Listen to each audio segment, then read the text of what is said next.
Comment accepter un passé douloureux? Très longtemps dans ma vie, j'ai souffert d'un problème. Comme une certaine sensation d'avoir oublié de fermer la porte à clé en sortant de chez moi, longtemps après être sorti de chez moi. Vous savez, le genre de pensée qui, une fois qu'elle s'est installée dans votre tête, peut vous travailler pendant des jours, voire des semaines. C'est désagréable quand ça arrive. Un peu comme un caillou dans une chaussure qu'on n'arrive pas à enlever.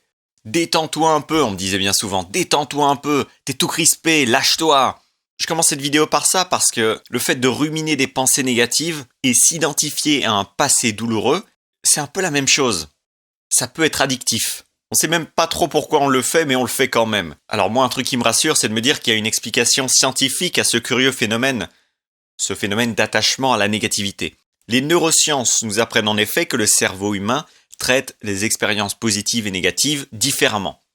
C'est pour ça qu'on a tendance à se concentrer sur une critique négative bien plus longtemps que quand on en reçoit une positive. En fait, quand on perçoit un événement comme négatif, notre cerveau lui accorde davantage d'attention, lui consacre un budget énergétique plus important, comprenez, sans qu'on le décide. C'est-à-dire que c'est un processus automatique. Alors est-ce que ça veut dire pour autant qu'on est condamné à revivre notre passé à l'infini ou condamné à ruminer des pensées négatives ad vitam aeternam? Non, bien sûr, non. Et dans cette vidéo, on examine ensemble 5 façons de laisser partir une expérience douloureuse. Prêt? C'est parti. Numéro 1. Les événements difficiles ne nous affaiblissent pas. Ils nous renforcent. On a tous vécu des choses difficiles, mais ne vous laissez pas convaincre que vous êtes une victime pour autant. Ce qui est arrivé est arrivé. C'est terminé. Parce que tout ce qu'on peut faire de réellement utile une fois qu'on s'est fait mettre à terre, c'est de se relever. Numéro 2. Ne pas rejeter la faute sur les autres. Plus on rejette la faute sur un autre pour ce qui nous est arrivé, plus on perd le contrôle de notre vie.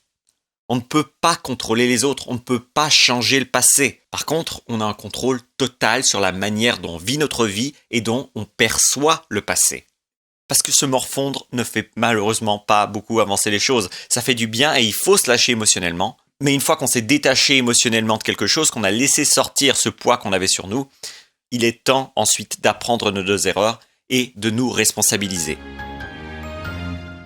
Numéro 3. Pardonnez-vous pour vos erreurs. Vous avez commis une erreur?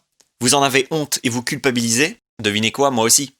Donc j'essayais un peu de me pardonner quand même, d'être plus gentil avec moi-même. Parce que tout le monde commet des erreurs, tout le monde. Et la bonne nouvelle, c'est qu'une erreur, ça peut être corrigé. Concentrez-vous sur la leçon à tirer de cette erreur et repartez en paix avec vous-même. Alors j'y arrive pas toujours, forcément, mais quand j'y arrive, ça me fait un bien fou d'arriver à me pardonner. Numéro 4. Ne laissez pas un passé douloureux définir qui vous êtes.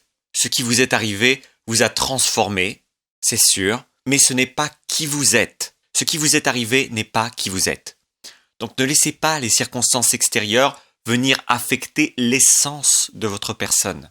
Parce que vous pouvez choisir votre identité, vous avez le contrôle sur votre vie. Votre passé, lui, ne peut pas être changé, il est mort depuis longtemps.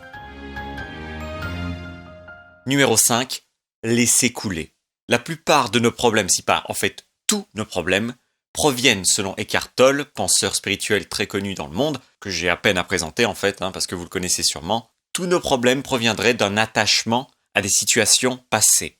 Un homme ou une femme qu'on aimait tant, un objet qu'on nous a volé, un problème de santé qu'on n'avait pas avant et qu'on a maintenant, et si on apprenait juste à laisser couler, à se concentrer sur la reconstruction d'un futur dans le présent, plutôt que de laisser notre passé prendre tellement de place dans notre vie qu'il finit par bloquer notre vie tout entière, il finit par bloquer notre évolution. Laissez couler. Le fait de laisser couler, je réalise que ce conseil, ça peut paraître bateau, mais je me suis dit, allez, je me lance à l'eau, je l'ajoute quand même à cette liste, parce que comme le disait le poète anglais John Donne, la mer est aussi profonde dans le calme que dans la tempête. Alors retrouvez cette espèce de connexion avec cette partie en nous qui est plus profonde que les problèmes qui nous arrivent, ça nous permet de les laisser partir et de revenir dans un présent qui nous permet de recréer un avenir.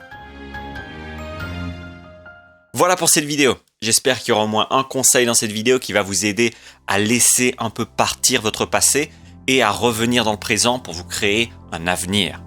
Je laisse un lien dans la description pour vous permettre de vous abonner à la liste mail de Thierry Markovitch si ça vous intéresse de recevoir des emails que je remplis d'amour et de conseils pour aller mieux dans la vie, et ce, basé sur la psychologie, les neurosciences et tout ce qui est force mentale. Donc si ça vous intéresse, je vous invite à vous inscrire. Et voilà, on se voit très bientôt dans un autre contenu. En attendant, prenez soin de votre cerveau. C'était Thierry Markovitch.